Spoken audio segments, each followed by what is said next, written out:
Do you feel responsible for the New Yorkers who died in this pandemic? I think the New Yorkers who died did not die because we failed them. We got them a hospital bed, which we didn't know that we could.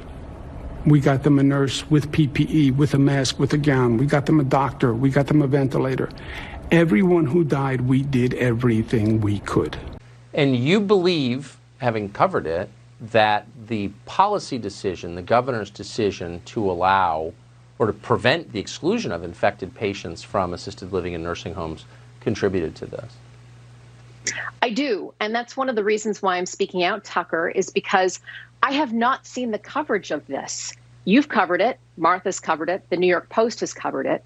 This should be one of the biggest stories of this pandemic of 2020.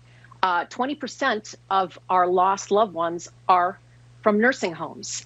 And it's because Governor Cuomo and several other governors, by the way, in different states, forced COVID recovering patients into nursing homes. That are coming out of these If areas. you are tested positive for the virus, are you allowed to be admitted to a nursing home is the question.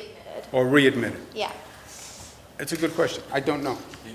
I am certain at least one of his parents, I believe his dad, before his dad died, a week before his dad died, they called Sean to tell him they were moving him to another floor.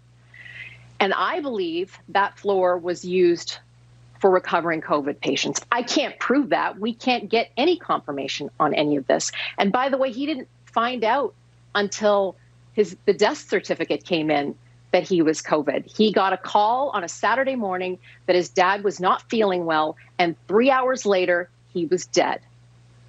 And his mom, 2 weeks later, got COVID, was rushed to the hospital, died in the hospital, and her number will not be counted as a nursing home or an assisted living home because of the governor's policy of saying that she died in the hospital, even though it was confirmed COVID.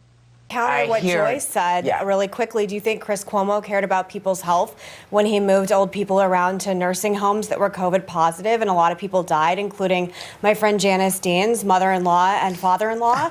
There's a lot of hypocrisy to go around here, and this is one of the issues that I'm really enraged about. I don't think anyone should be in giant rallies right now because we've been told by medical experts it's not safe. But the message from the media is as long as you are protesting something or going to a rally that is of the right politics, you can do it. And we're going to ignore the spread of COVID. So going to a Trump rally is somehow much more dangerous than going to a rally in Brooklyn over the weekend.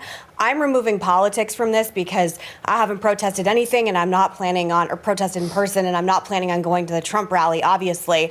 But we have to be consistent on this. And what we're seeing is a lot of anger festering up when you're seeing people who are now taking it into their own hands and going and opening up playgrounds in Brooklyn because de Blasio won't let them. But at the same time, hundreds of thousands of people can go protest in Brooklyn. The messaging is very confusing for people. And we can laugh all we want on here, but this is the most angry I've seen a lot of people I know in the center and on the right because the messaging is very confusing. Is COVID a pandemic that we all have to stay sheltering in place and inside, or is it not? Or is it only a pandemic if you are a conservative and you're a Trump supporter and then you have to stay inside and you're a hypocrite if you sign this waiver and you go into his rally, but you're not a hypocrite if you go protest someplace else? It's very confusing.